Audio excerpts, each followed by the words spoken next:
Y bueno, la estamos escuchando a Maya Dmitrieva tocando este famoso tema de Camille Plebel, que es un maravilloso músico de allá del origen del piano, porque vos sabés que eran dueños de una fábrica de pianos ellos, y se encargaron de hacer que casi todos los músicos clásicos, te estoy hablando de los años del 1700 y aquella época, así que bueno, hoy la recordamos en este día, rodeado de literatura, rodeado de filosofía. ¿Qué tal, Pablo Dieslik? ¿Cómo estás? ¿Qué tal? ¿Cómo estás? Bueno, ante todo, muchas gracias por la invitación. Un placer, y lo tenemos a Juan, sí. Una relación, Juan Sorraquín, una relación cercana, vamos a decir, ¿no? El mundo del libro y la filosofía nos toca. Bueno, contanos un poco, vos, Pablo, de esto de la filosofía. Te veo hablando de tantas cosas, el origen de casi todo, te diría, ¿no? Da miedo un poco abordarte, ¿viste? Estos hombres de la calle, digamos, ¿no? No, por favor. Había un profesor de filosofía que después fue famoso, Carpio, un profesor muy estricto, temido, que decía que un filósofo es un especialista en generalidades. Un poco lo decía como en broma. Y sí, yo me dedico a la filosofía y doy clases en lo que se conoce como PUAN, porque es la calle PUAN, que famoso es la Universidad de Filosofía y Letras. Doy clases allí y también enseño en algunas instituciones, en APA y otras.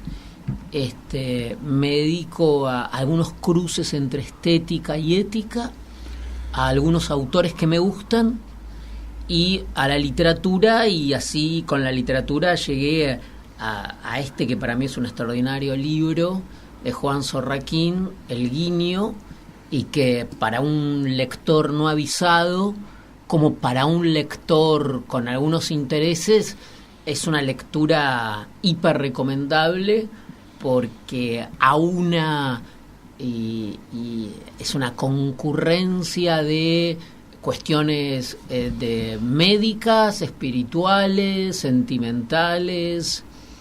Es un libro realmente touching. Cuarto libro, Juan, ¿no? Cuarto, sí. Cuarto libro, dicen que ya el cuarto tiene que ser superior, ¿no? Haber superado la barrera del 3. Y el cuarto tiene un recorrido, El Guiño. Empecemos a hablar un poco del Guiño, ¿te parece? Bueno, El Guiño es, como dice Pablo, nuestro amigo Pablo Tracy, que es realmente muy genial en sus perspectivas y en sus pensamientos, y además ha tenido, y no lo ha dicho acá, una carrera también en las tablas, porque ha sido un hombre de teatro. Un hombre de teatro también. Es cierto. O sea que maneja varias aristas. Eso quizás también nos una bastante, porque a mí me tocó también vivir experiencias distintas, ¿no? Obviamente la medicina fue muy vertebrante en mi vida, pero la medicina nunca supe bien yo si era un deber, una vocación, un acto impuesto, una limitación de mi voluntad de poder por no poder hacer otra cosa, arrastrado un poco por la tradición familiar y todo esto, hasta este guiño, justamente. Este guiño tiene un ida y vuelta para mí muy interesante,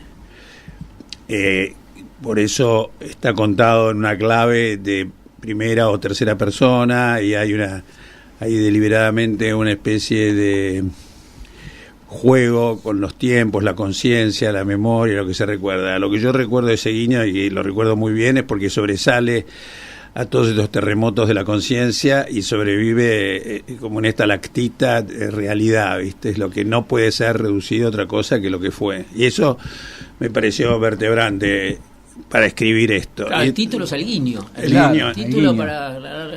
Guiño es el libro que ha sido lanzado la semana pasada, sí, ¿no? De por una gran editorial, Mar Dulce. Exactamente, no sé bien de dónde es esa Mar Dulce, pero después la vamos a tocar un poco.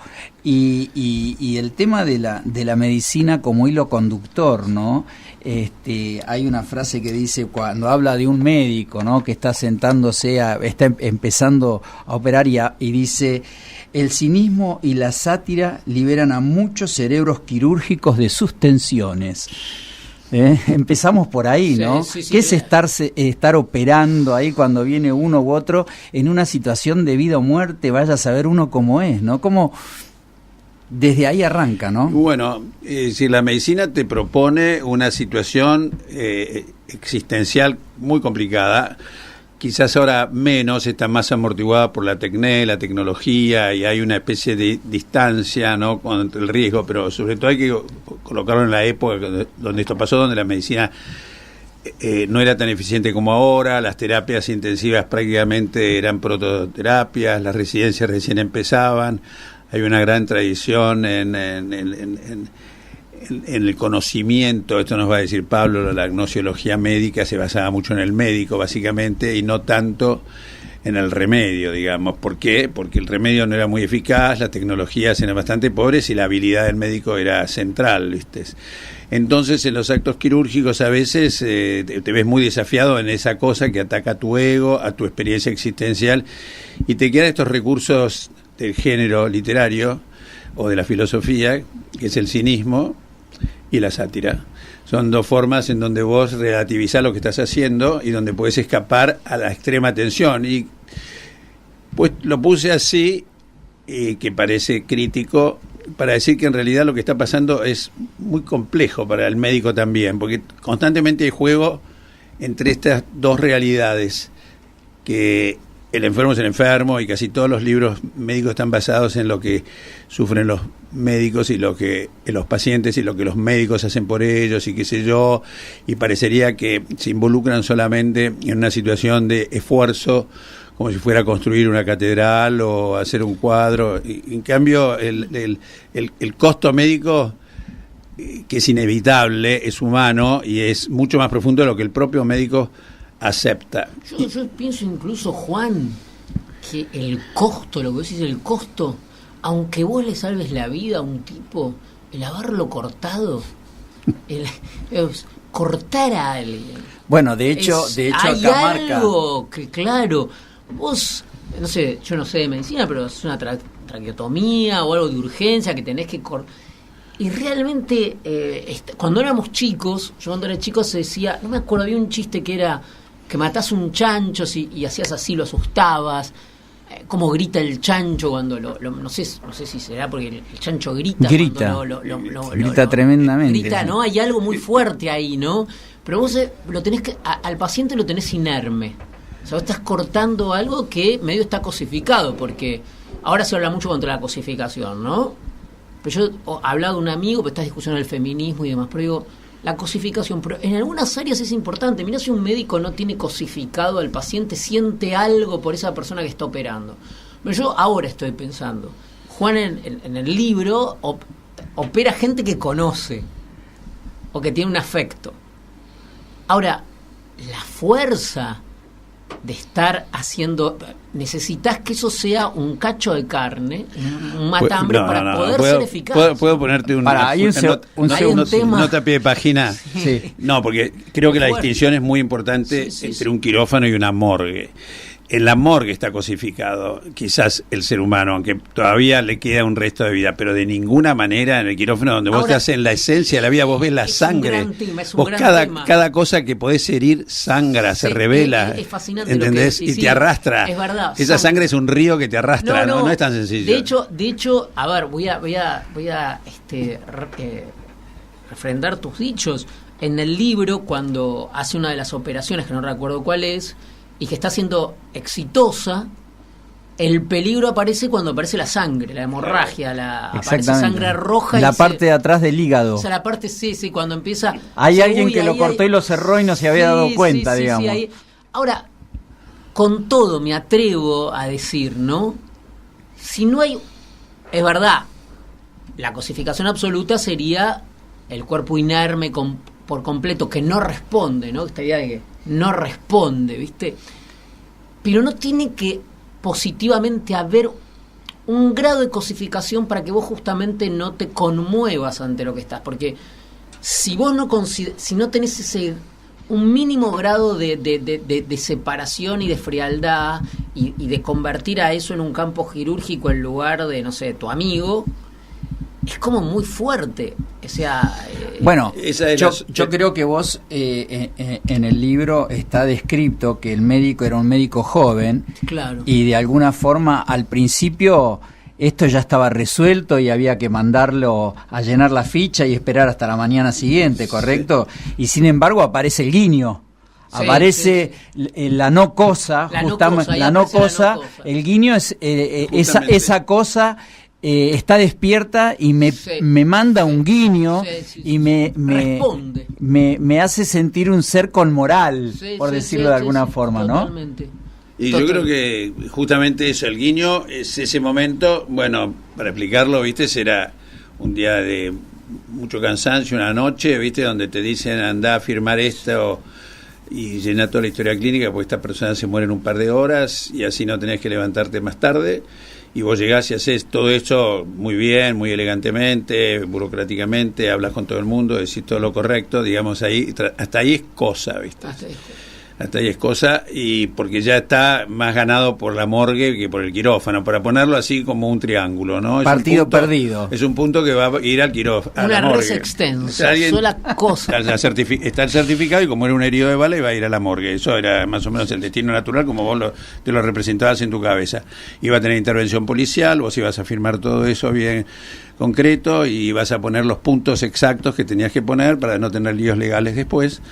Y iba a la morgue, vos ya te lo imaginabas en la morgue, un paso antes de la morgue, ¿viste? Y nada más. Entonces, por eso te señalé que la morgue es la diferencia. Y entonces, llegas ahí, haces todo eso y te vas sin querer despertarte, casi semidormido, y de repente vas a cerrar la puerta y una persona se da vuelta, es como que revive, apela a vos, te hace un guiño, que es muy difícil hacer un guiño, yo no sé guiñar el ojo, un muy lindo guiño y te dice, no me vas a dejar morir así. Eso lo vemos, sigamos. Entonces, no me vas a dejar morir así, la palabra así, en un momento donde no era tan técnico todo, no existía malapraxis, no existían todas las prácticas de la medicina contemporánea, pero que estaba en lo esencial de lo médico, bueno, vos tenés que acompañar o tenés que consolar, y él por lo menos estaba diciendo, no estoy ni acompañado ni consolado, no necesitas curarme, pero no me puedo dejar morir así. Entonces, cuando trato de volver, no puedo, y empieza y ya ahí entras en un río. Ahora, es un río que te lleva, que va más allá, y ya no sé qué es. Es muy impresionante lo que dice Juan, porque yo veo dos cosas. Por un lado, toda esa idea de Hannah Arendt de la banalidad del mal, ¿no? Esa descripción de un lugar burocrático del que habla Juan, ¿no? Es una ficha que hay que llenar. En la novela, en una parte lo va, entre comillas, a negociar, que aparte lo hace muy bien, los sachets con sangre, ¿no? No sé cómo se llaman técnicamente, pero son los que uno ve en general, que hay una cantidad dada, ¿no? Que hay una ración para... Que hay un problema de equidad también, pues supongo que la singularidad del que te llama también atenta... Levinas dice algo muy interesante también. Los otros también merecen, la persona que le retasea la sangre está con un principio de equidad, pero lo que levanta Juan es un principio de singularidad. Él ve el único, el que le guiña, ¿no? Luego, la mujer esta que tiene que administrar la sangre, es interesante por un problema de valores, ¿no? También ve la equidad. Bueno, no le voy a dar el que te guiñó el ojo a tu paciente porque hay 20 que lo necesitan. Pero él atiende al llamado, ¿no? De ese. Ahora, el llamado de ese, interesante también, logra... Ahora, Hannah Arendt dice que justamente el mal no es la maldad, la inquina, el odio, sino es el funcionamiento burocrático que elude el guiño, que elude el llamado. Un poco el abandono, te diría, ¿no? Y también el abandono, porque decir... Andá y llená los formularios, que esto ya está resuelto, dejémoslo ahí, nos sacamos el tema encima. Claro. Es un fenómeno que abarcaba a todos, porque en el caso que vos decís, el médico que está atendiendo a esta persona va a pedir la sangre y no se la quieren dar porque dice, no, así ya estaba dado de baja, digamos, ¿no? Bueno, en esa discusión usurera, por decirlo así, que se tiene siempre, que es muy común, porque ella estaba diciendo, se va a postergar una operación, esto tiene otra asignación, estos recursos son así. Entonces, en una época donde tampoco había que ser tan estricto porque todavía no había habido AIDS y entonces la sangre incluso hasta se compraba, o sea que tenían un sentido más bien comercial, iba por ser repuesta, yo sabía eso también, ¿viste? O sea que ella podía hacerlo y por eso quizás lo hizo también. A lo mejor ahora ya es casi más difícil también, ¿no? Pero había una cuestión como usurera y entonces ella estaba diciendo que era inútil darle sangre y yo estaba desafiando esa utilidad.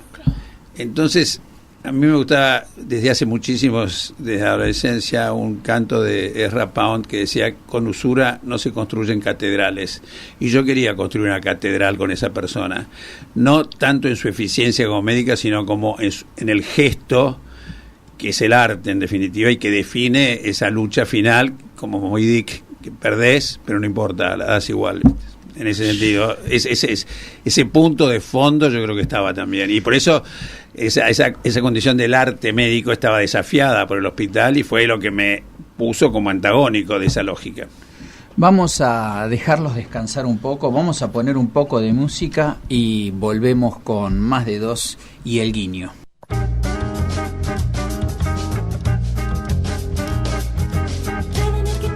Y estamos escuchando Gilbert con Nathalie en este maravilloso día, ya casi de verano, ¿no? Sí, estamos ahí, ¿no? Ahora, algo que decía Juan, sí, que a mí me pareció muy interesante, es esto de...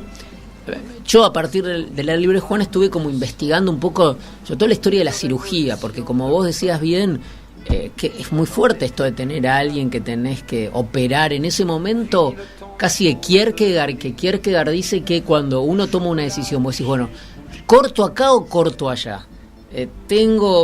Voy por acá o voy por allá. Kierkegaard dice, cuando uno toma una decisión está solo. Esa soledad no es una soledad empírica, no es porque no estés solo de gente, sino es metafísica, porque estás solo frente a tu decisión. Y mucho más cuando la persona viene en una guardia, baleado, que no sabes con lo que te vas a encontrar adentro, ¿no? Sí, porque si vos te voy a operar un apéndice, ya me imagino que está todo estipulado, es casi aburrido. No tiene el drama del hombre que se me está desangrando, vaya a saber por qué órgano o no.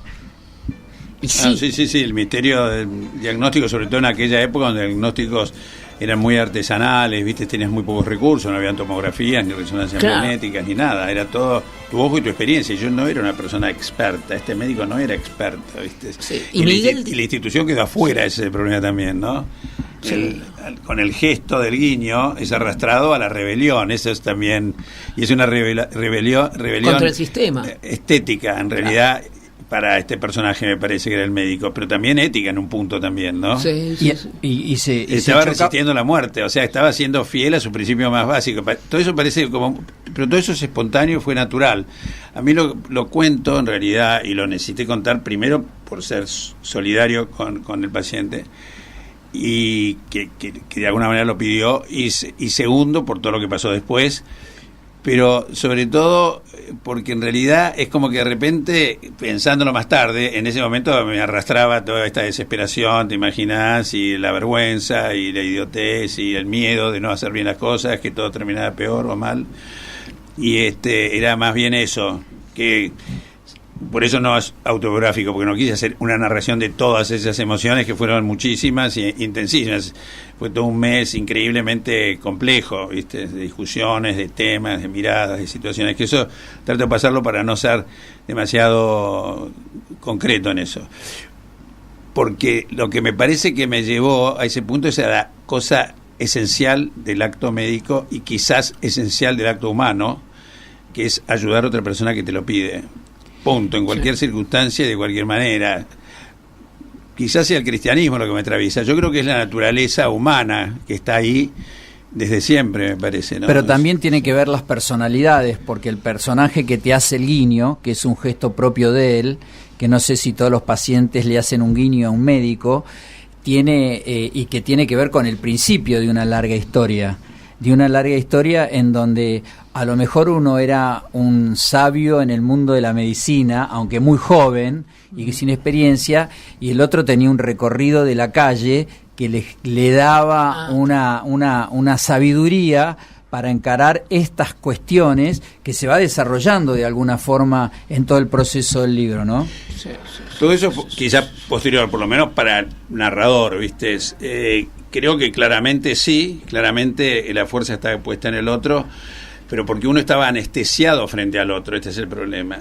Uno había sido completamente anestesiado por esta consolidación de una institución determinada y qué sé yo. Entonces, evidentemente, si él no hubiera guiñado el ojo y no hubiera tenido el aspecto que tenía, o hubiera tenido quizás otra edad u otra forma, si hubiera cumplido lo normal, que yo iba a hacer lo normal, o sea, cerrar con un certificado para en mitad de la noche cuando él se hubiera muerto. Pero él se transforma en un ser humano de golpe con ese guiño, y yo soy transformado en un médico con ese guiño, y no puedo escapar a ese destino. Entonces pasa lo que termina de pasar. ¿Quién habló ahí? No sé, él, yo, el destino, la trascendencia, Dios. Pero creo que eso es humano. Iba mucho más allá, para mí, de un condicionamiento ideológico, y por eso después juego con todas las posibilidades de los motores humanos. ¿Te gustó? ¿Qué te pasó? ¿Sos ambiguo? ¿No sos ambiguo? ¿Te capturó? ¿Enamoramiento? Cosas así. No, en realidad no. En realidad es esto que te cuento, que experimenté.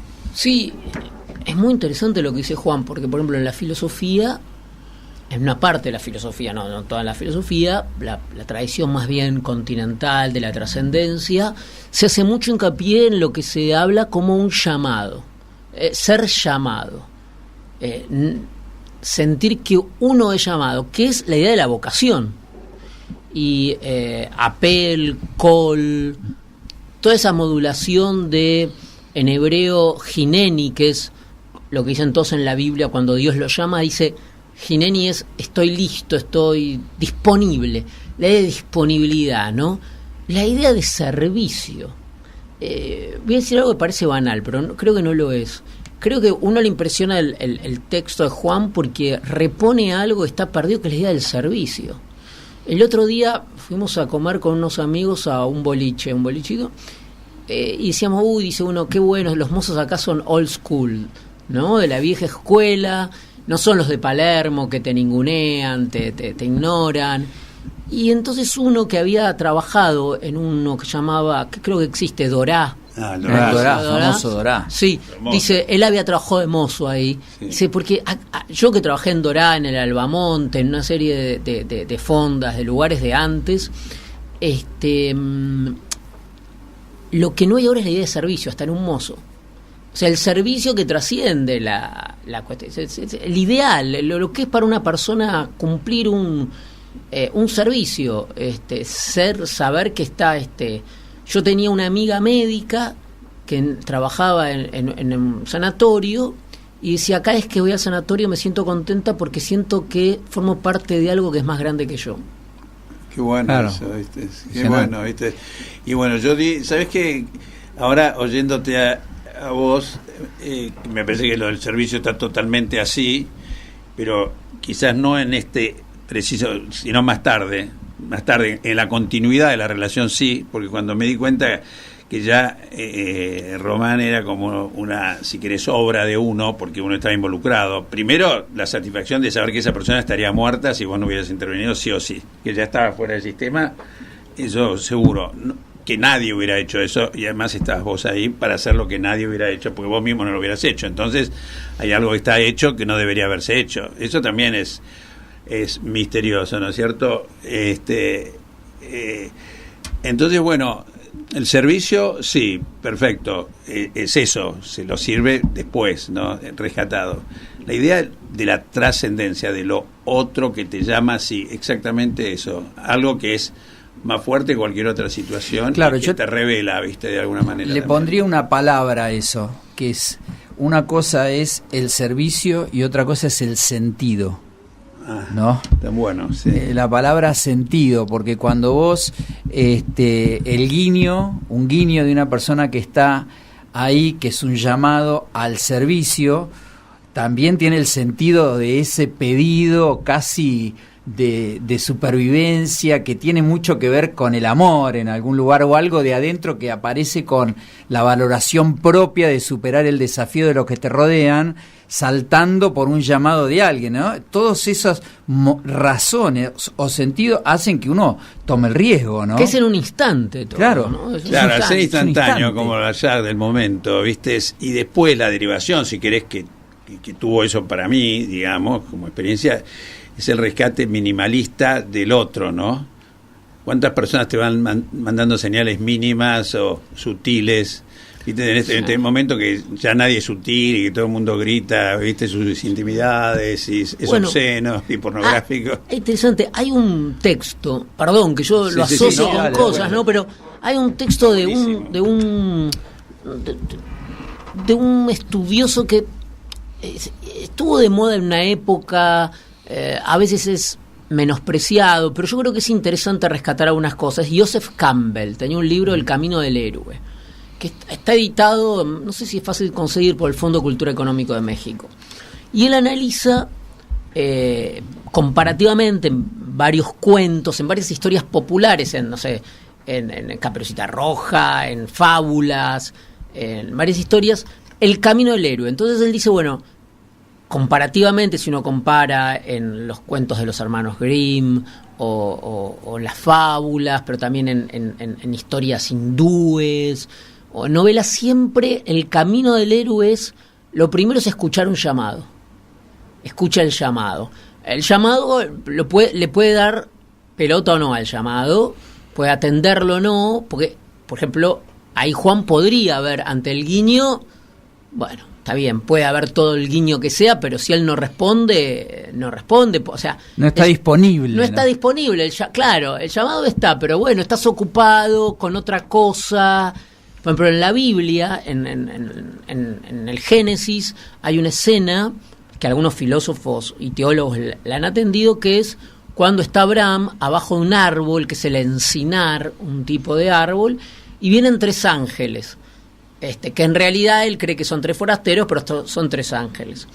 Y él los invita, les rinde hospitalidad, los invita a comer algo, llama a su mujer para que le prepare unos panes, etcétera, etcétera. Ahora, lo que les dice es, no paséis de mí, no paséis de largo. Entonces, es eso. Las cosas están, ahora uno puede atender o no. Ahora, una cosa que yo también me interesó es esto de ser cirujano. Pues más allá, que es una vocación que por lo que el escritor, el autor que lo tenemos aquí, Juan Sorraquín, dice que eso fue malgré soi, lo de ser no escritor sino cirujano. Sin embargo, es muy fuerte el cirujano, porque yo estaba releyendo a partir del libro algunas cosas que tienen que ver con la historia de la medicina. Ahora, la cirugía, parece que había al comienzo una pelea entre los que estaban más por las dietas, los médicos, y es más tardío lo de la cirugía. O sea, los médicos, Hipócrates, Galeno, optaban por las dietas más que por las cirugías, ¿no? Pero parece que la cirugía aparece tardíamente, viene de Alejandría. Pero sobre todo tiene mucho que ver con algo que dijo Juan, de la decisión, lo que vos también dijiste, Miguel, de las balas, con la guerra, porque la cirugía es de guerra, nace con la guerra. Y estaba leyendo que es una institución romana, la Valentudinaria, que tenía que ver con la malaria de los pantanos, y que ahí empezó lo de la cirugía. Pero la cirugía es muy bélica. Tiene que ver con salvar en el momento. Y es un cuchillo que le clavas a otro. En el libro hay una escena muy interesante de una espina en Corrientes a una suerte de colaborador, del peón o colaborador de una estancia, que se le clave una espina de lado a lado.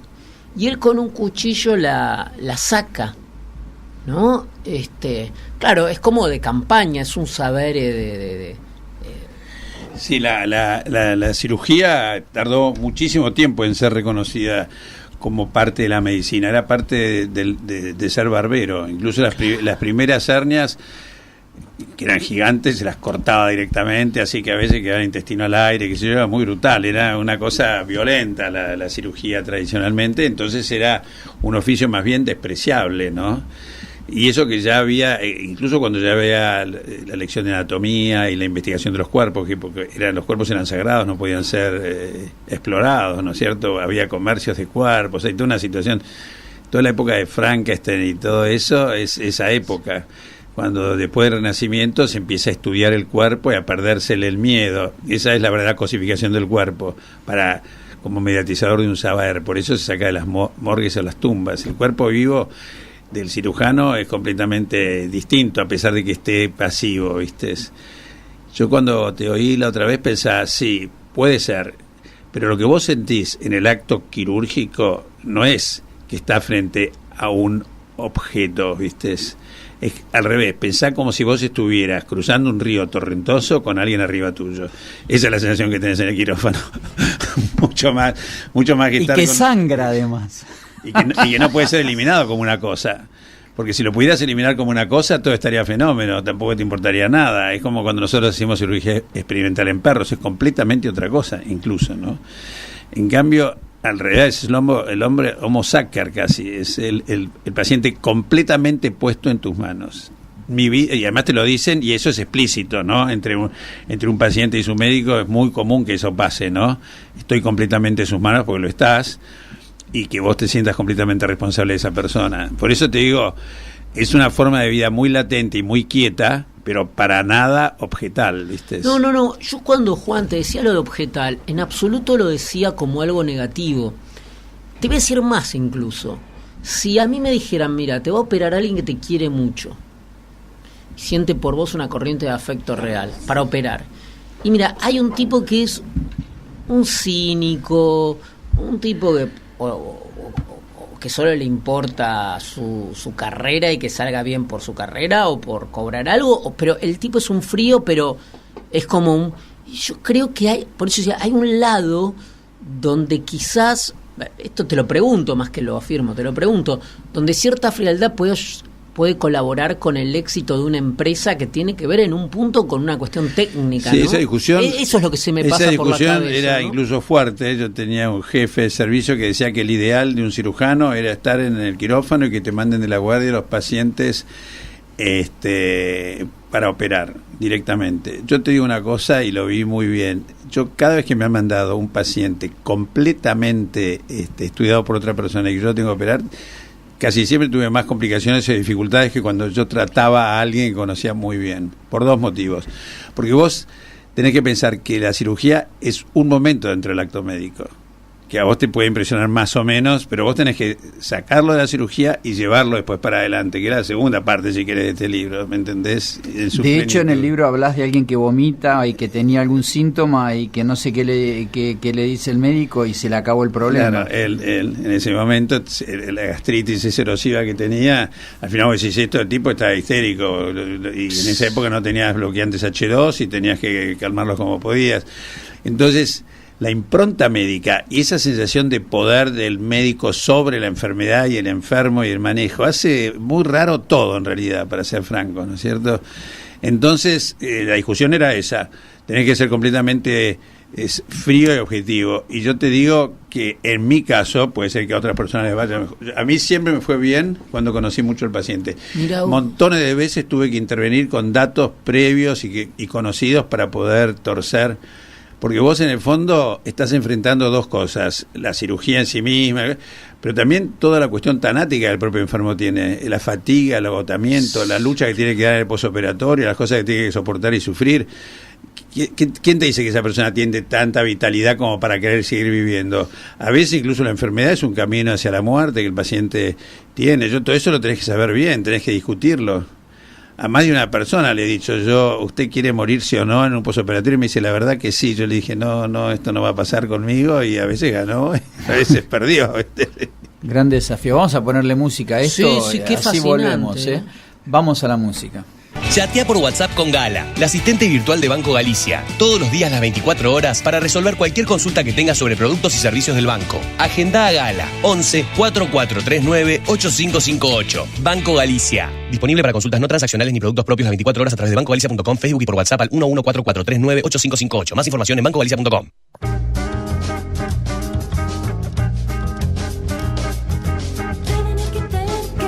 Bueno, vamos por la página 40, en realidad, y hemos hablado tanto de la medicina, pero el recorrido del libro que arranca El Guiño, de Juan Sorraquín, de Mar Dulce, ficción Mar Dulce, tiene un principio que es ¿no? Y un vínculo, ¿no? Que justamente un poco lo que hablaba él, ¿no? Ahora uno va al médico y parece que ha cambiado bastante todo eso, pero en un proceso de que alguien le salva la vida a otro que viene tiroteado de la calle, me imagino que se arma toda una cuestión, que es lo que pasa en El Guiño, y que arranca y tiene una vida medio de relato, ¿no? Son como vidas paralelas a partir de un punto muy fuerte y recorridos bastante grandes, ¿no? Contanos un poco de ese armado. Y justamente el punto es así, ¿viste? Es cuando termina el proceso de la no muerte, que finalmente y este hombre va, o este chico en realidad va a enfrentar la vida. En un bar me doy cuenta, ¿viste? que él no tiene salida, que lo que le pasó y lo que lo trajo a este lugar iba a reproducirse el círculo.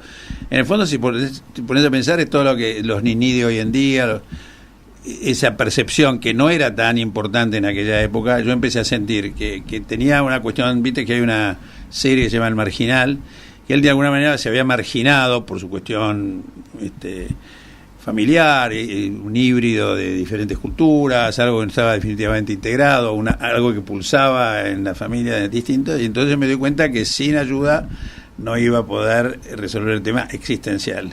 Y al mismo tiempo yo tenía una casa que estaba con ocupas en un quilombo, ¿viste? Sí, qué sé yo. Y bueno, y hablando ahí, en el bar, ¿qué vas a hacer? Me di cuenta que no tenía nada para hacer.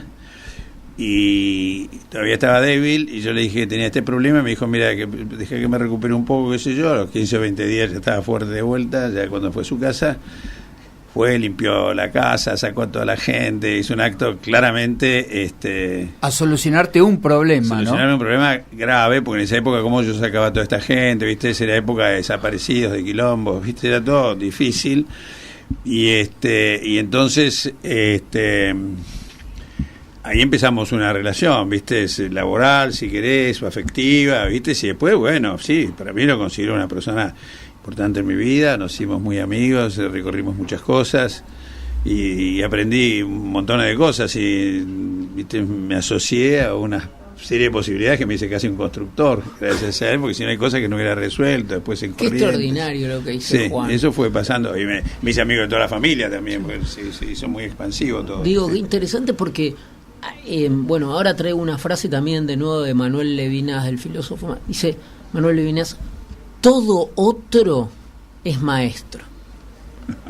Entonces esta persona, que era un nivel cultural román en la novela, era un nivel cultural, social, menos preparado, para decirlo de algún modo, que el de Juan, y sin embargo se convierte en un maestro de Juan, le enseña. O sea, todo otro es maestro, que sirve que cualquiera te puede enseñar. El florero, el florista de la esquina, el kiosquero, el mozo, cualquiera es maestro. Cualquiera, hay un magisterio de cualquiera. Hay un gran magisterio, ¿no? Y esa palabra lo define muy bien, porque entre su autodeterminación vital, su desparpajo para vivir, su insolencia para vivir y su cuestión un poco dionisíaca de no importarle mucho la acumulación en términos extremos ni excesivos, estar como más allá de muchas cosas, sin ser ni un psicópata ni un loco, manteniendo su criterio de familia. Es decir, lo curioso también es que todo esto dentro de un rango muy amplio, pero nos movíamos en una escala de valores muy compartida en realidad, básicamente, con formas muy distintas si querés, pero los valores esenciales estaban muy compartidos, no como ahora que se quiebra, hay una cosa nihilista, una oposición tajante, no, eso es muy curioso, ¿no?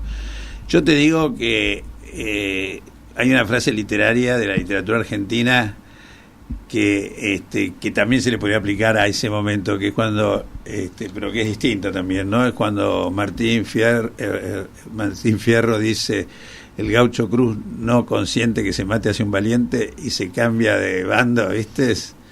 De lo lógico a lo ilógico. Creo que yo un poco también hice eso, me sentí influido por esas cuestiones, viste, que ya estaban en mi cabeza también.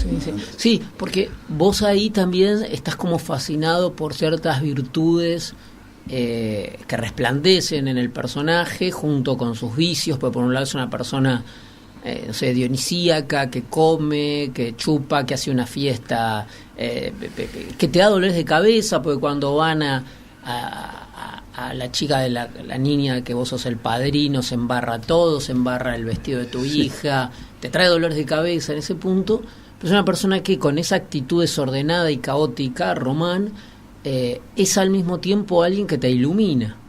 Sí, porque se coloca en un estado de no acumulación ninguna, nada del step by step clásico de una persona que tiene una formación y que tiene, y como vivía mucho el momento y con muchísimo desparpajo, bastante heroico porque no le tenía miedo a nada, si era necesario se peleaba con todo el mundo, pero jamás tuvo un acto de violencia que no fuera justo, digamos. Pero admirabas su valentía y su coraje. Y mucho, porque él muchas veces, viste, se imponía orden en situaciones desordenadas, en la familia, en esto, aquello.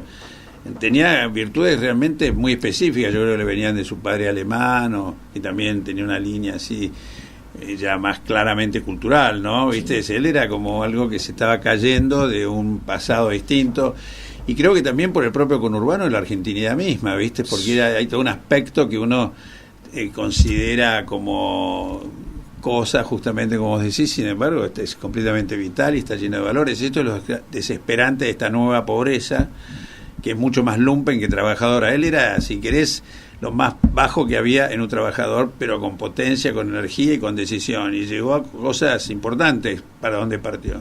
Incluso si vos ves los hermanos hoy en día, que algunos son analfabetos y que han construido fábricas, ingenierías, están muy bien, viajan, vienen, y es increíble, porque yo también una vez que pensé que tenía que influir sobre él, también tenía que influir sobre sus hermanos que trabajaban con él. O sea, me dice también yo, maestro, o sea que todo fue un ida y vuelta como un ping pong o juego de tenis, ¿viste? O sea, veo en eso una gran unidad, y esa unidad de la trascendencia se inaugura para mí en el gesto un poco generoso mío y de él en darnos en lo que tenemos, ¿no? Es decir, yo creo que fue porque él siempre tenía un comportamiento al final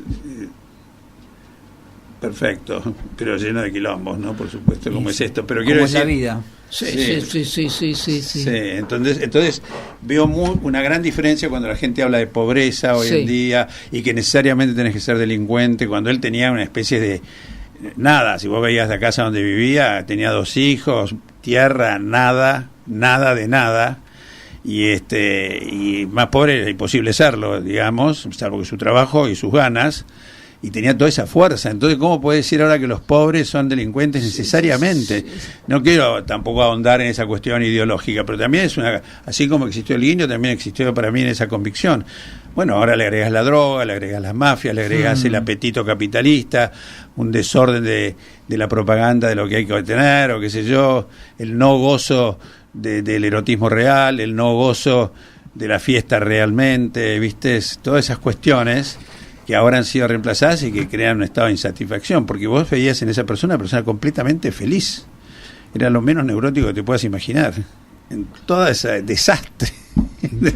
Y bueno, él también decía que lo que necesitaba era muy poco, en realidad, ¿no?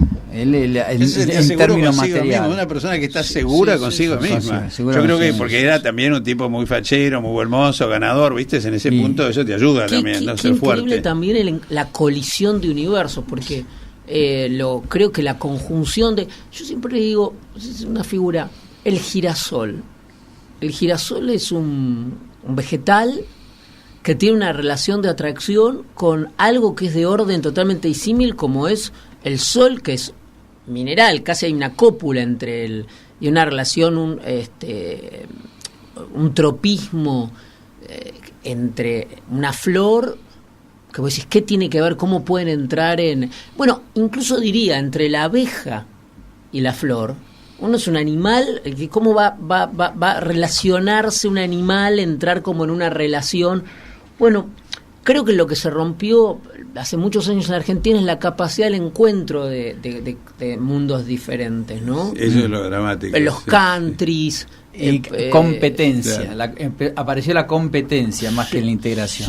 Sí, la división. El tiempo nos corre, ya son y 58, estamos sobre el cierre, así que bueno...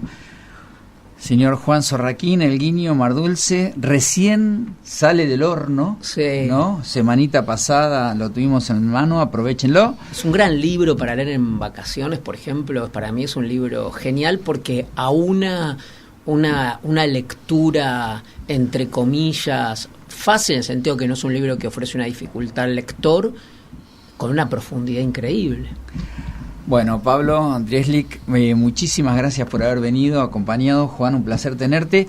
Y voy, antes de terminar el programa, decirles que hoy a las 21:30, no se pierdan un evento, Los Ilusionistas, que es ¿qué sería? Una cosa así, onda magia, en donde está Johnny Mágico, que es un gran amigo nuestro. No se lo pierdan, en la calle Rivadavia 3832 a las 9:30 de la noche. Grande, Johnny, seguramente te voy a ir a ver. Pablo, Juan, 1.000.000 de gracias por haber estado con nosotros. A todos nos encontramos mañana acá en Radio Cultura Más de 2.